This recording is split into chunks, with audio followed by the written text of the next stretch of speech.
Welcome to Nexus. I'm Wanda Allen-Abraha, the Director of the Human Relations Department. We are excited to have the opportunity to bring you today's program. The Human Relations Department enforces and encourages fair treatment and equal rights for the citizens of the City of Winston-Salem. The Human Relations Department has three key areas of responsibility.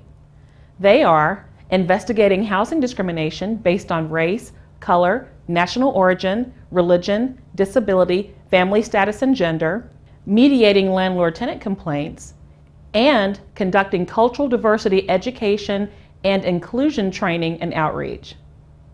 This television program is a part of our education and outreach efforts. All Nexus television programs feature community partners. During this episode, we will focus on April as Fair Housing Month, as well as the Human Relations Commission's Multicultural Relations Committee. We will be speaking with Dan Cornelis, Director of the Forsyth County Housing and Community Development Department, and Nora Baker, Vice Chairperson of the Human Relations Commission and Chairperson of its Multicultural Relations Committee. Now let's join Adolfo Briceño of our staff, who will interview today's guests. Well, thank you, Wanda.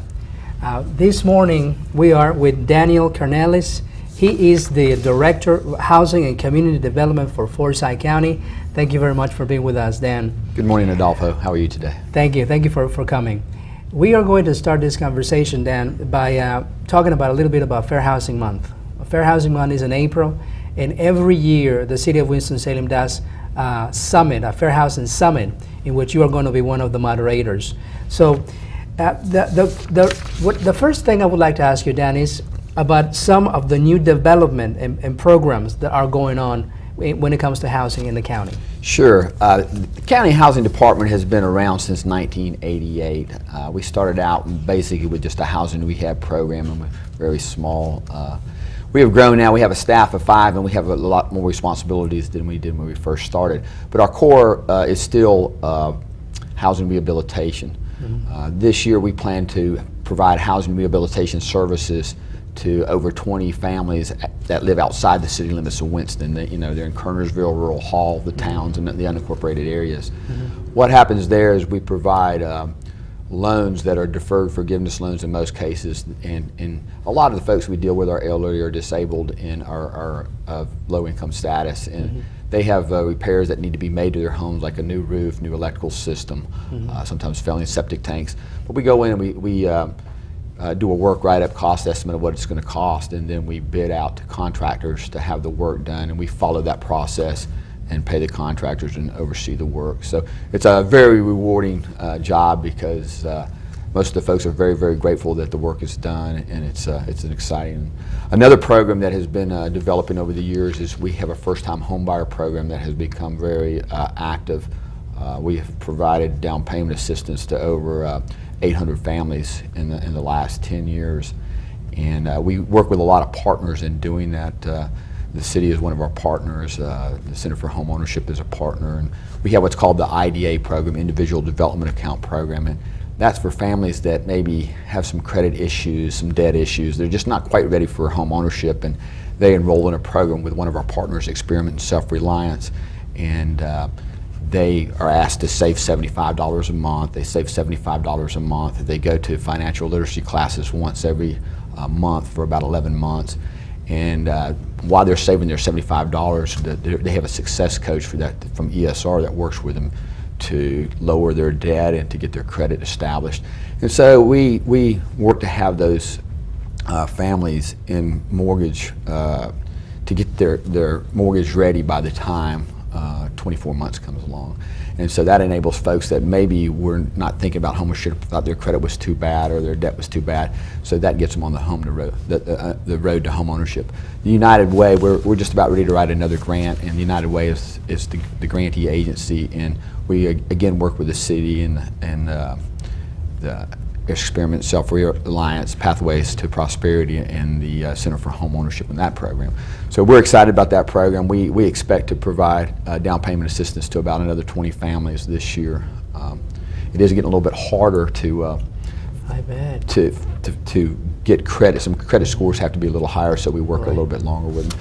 So that's another one of our programs. Our third program is code enforcement, and the city has code enforcement in the city, but we get complaints on housing complaints that maybe their house is not up to standards, or a neighbor is upset with a house across the street or so forth. So on a complaint basis, we go out and we look at the house and we determine what needs to be done.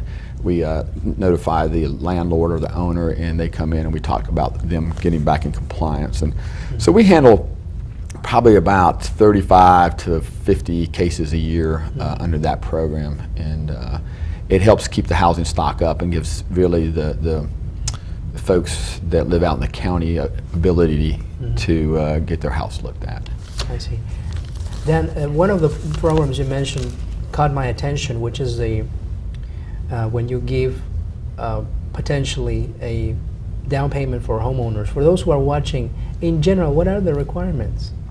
So the requirements is that you know, it used to be you could get a credit score maybe about 580 could get you in a home. Now it's 620 up to 640. Oh, okay. So you have to have a credit score in that range. You don't have to start out that way, but when you enter the program, we want to see that you're able to move to a 640 credit score within a certain period of time.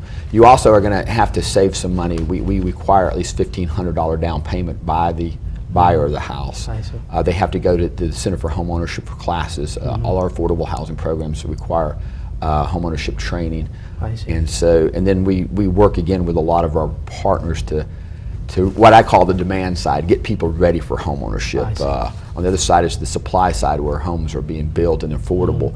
But we also, when those homes are affordable and they get built, people have to be able to qualify for mortgages to get into them. Right.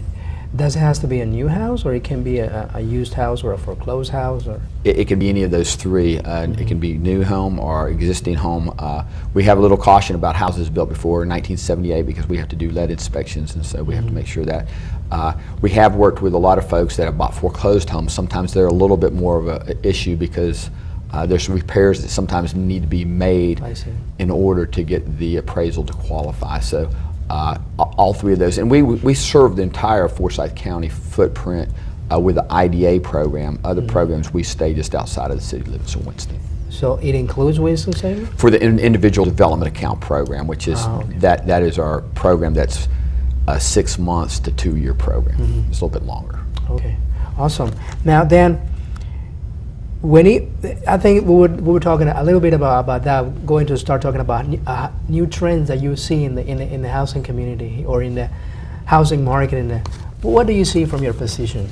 Well, some of the things I see is that you know, we've been through a terrible downturn. You know, that I think they call it the Great Recession, and we've had a lot of folks that have lost their houses, unfortunately, and there for a long time, for 2-3 years, we were averaging 100 home foreclosures a year. And we've been tracking those foreclosures, and they seem to be concentrated in certain areas and so forth. And but on the other hand, that foreclosures are lessening every month. They're getting less and less, and so the market, I think, is stabilizing. We're starting to see a jump a little bit in prices. I think it's very, very good time to buy a house. If you're a first-time home buyer, the interest rates are still about 4.5%, which is, you know, historically very good. And the housing prices are still pretty low. You still can get in probably for lower than you could 4 or 5 years ago. So that's a good trend, but housing prices will start going up, and then for first-time home buyers, it will become a little bit tougher to get in those houses. So now is a good time. Another thing that's been very interesting to us, and we've been tracking this, we see the paper and we see reports that I think 52% of the homes being purchased in Forsyth County are being purchased as cash purchases. That means somebody walks up and pays cash. They don't get financing for it. So we were very kind of interested we were somewhat interested in that and what that was at, but we started seeing other articles about how some big securities firms or hedge funds are bringing money to the table, and they're buying up a lot of houses. And we tracked some. I think we have over 900 homes in the last year and a half that have been bought by folks that are coming in and paying cash. And these are big businesses. And what they do is to turn around and rent the homes out.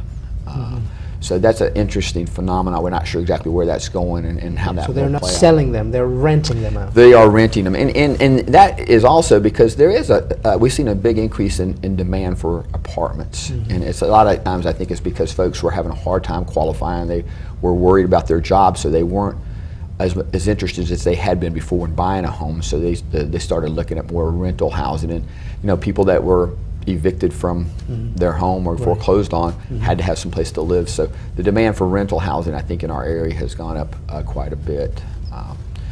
I do think also that there is still a demand for home ownership. People are still coming to our classes, and still that's the American dream. Right. I think sometimes our country, we go from one bubble to another and one extreme to another. And at one point we were upset because mortgages were actually too easy to get, and we wanted to make sure our folks were having higher credit scores. And home ownership is no good for you unless it's sustainable. Right. And so now some of the new rules and regulations coming out are making it a little bit tougher, but we think it puts the family that's buying the home in a position to sustain that home ownership. It may take them a little bit more longer to qualify, but I think the journey is worth the end. I see. Wonderful. That's great to know then. Now, if we move a little bit about this Fair Housing Summit, tell us a little bit about that. What are going to be some of the topics that are going to be dealt with in this event? Well, April's always a fun month for me, and I would always look forward to this summit. The Human Relations Commission does such a wonderful job putting this on, and it's a time when we really bring a lot of folks together that are interested in housing and in fair housing and issues dealing with community development, and we don't see each other that much together, so it's fun to be together and talk about these issues. And so this year we're concentrating on a few things, and one of them is that the idea of fair housing. Some laws have changed, and some updates we're going to get from legal aid. They're going to come in and provide some updates to the fair housing law, but also talk about testing.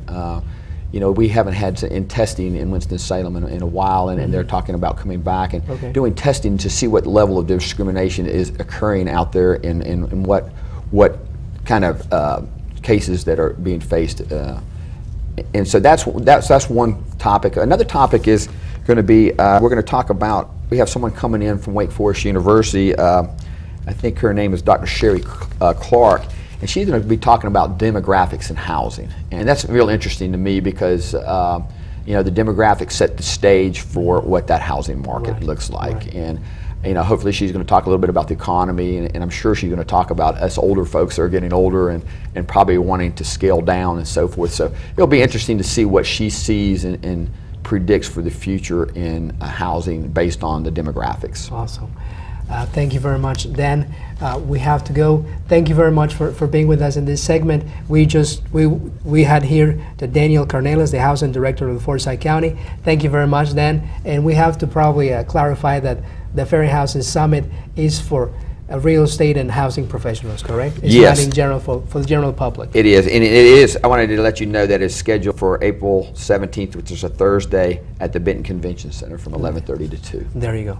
Thank you. Thanks again, Dan. Thank you for having me. Thank you, Dan. Thank you for watching, and we'll be back.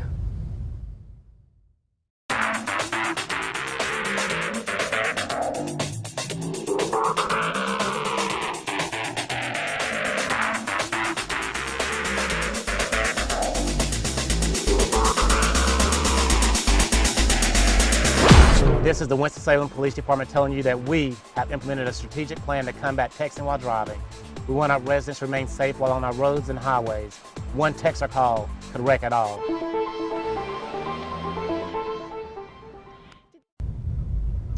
Well, thank you for still being with us. Our next guest in Nexus is Ms. Nora Baker.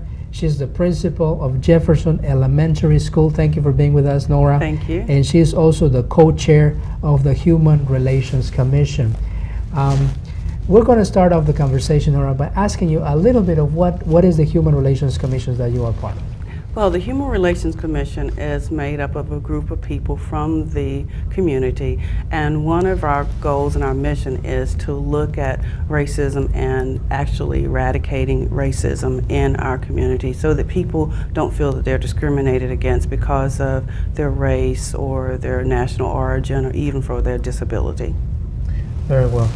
For those of you guys that are watching at home, the mission of the Human Relations Department is to eradicate racism. So there has been a new committee in the Human Yes. Relations Commission. Tell us a little bit about it. Is the Multicultural Relations Committee? Yes, the Multicultural Relations Committee. It started out as the Hispanic Relations Committee, and that was because back in 1978 and going forward, most of the diversity in our city came from our Hispanic population. However, we have people from all other ethnicities that have also come into our city, and so we wanted a more global name for trying to look at activities that dealt with the growing diversity of our city. So we decided to have the Multicultural Relations Committee made up of a group of people from the Human Relations Commission. That's interesting because Nora, in our city we have people truly from everywhere. I mean, we Yes. have people from India, we have people from Asia, right? Yes. We have a Korean population here Yes. in Winston. We have people from Africa, Yes. isn't it? And they are organized and they are very active in the community.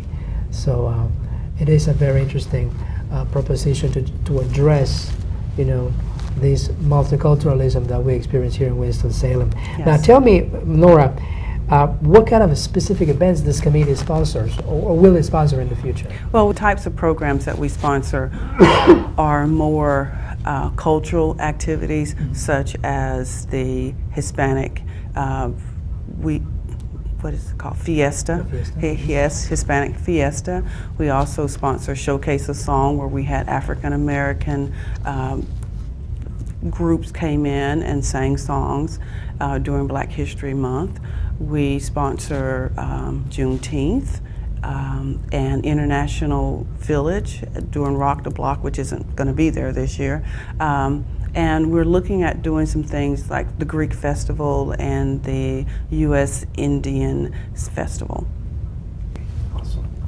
And then what is the next event scheduled?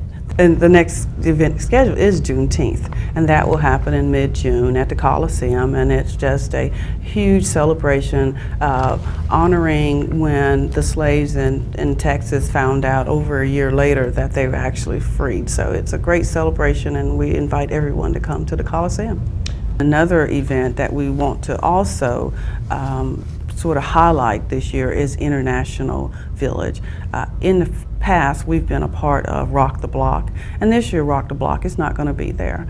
So we want to make sure everybody knows about the International Village. We are going to get up some signage. We're going to do a lot of advertising for that because we have some awesome events there. We have lots of musical groups from different backgrounds that'll be there.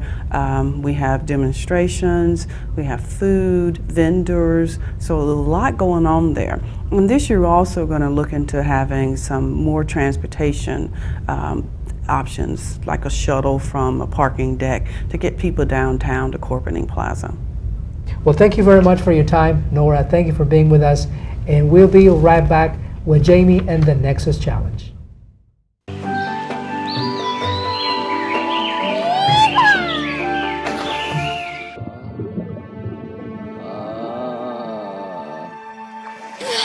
Daddy, my water! It's polluted! It's Dirty Bird. Dirty Bird, don't dump waste into the stream. This is Lenny the lifeguard saying, hop to it, protect our water. I'm Jamie Waldeck, and this is the Nexus Challenge, where we test your knowledge about fair housing laws. Which of the following is a protected class under the Fair Housing Act? Is it A, gender, B, religion, C, national origin, or D, all of the above? The answer is D, all of the above. Federal, state, and local fair housing laws ban discrimination based on 7 characteristics, or protected classes. They are race, color, religion, national origin, sex, disability, and familial status. In honor of National Fair Housing Month, we would like to give more details on each of these protected classes. Race and color. These are 2 separate but closely related characteristics. Race refers to a person's physical appearance, and color refers to the characteristics of a person's race. National origin refers to a person's ancestry, ethnicity, birthplace, culture, or language. Religion refers to a person's particular faith or belief system. It may also cover anyone based on his spiritual beliefs, even if he isn't affiliated with a particular religious group. Sex or gender. Fair housing law prohibits treating women or men differently because of their gender and bans sexual harassment against both women and men. Under certain circumstances, there may also be protections for victims of domestic violence and those of varying sexual orientations. Disabilities refer to a physical or mental impairment that substantially limits one or more major life activity. However, individuals who use illegal drugs or pose a threat to the health and safety of others are not considered disabled under fair housing laws. Familial status refers to households with one or more children who are under 18 years of age, whether living with a parent, legal guardian, or anyone else with written permission. It also applies to pregnant women and anyone in the process of securing legal custody of a minor child, such as a foster or adoptive parent. I'm Jamie Waldeck, and that's this month's Nexus Challenge. Now let's go back to Wanda. Thank you, Jamie. Before we go, here's a look at some upcoming events.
We hope you enjoyed the program. Thank you for watching Nexus. I'm Wanda Allen Abraha. See you next time.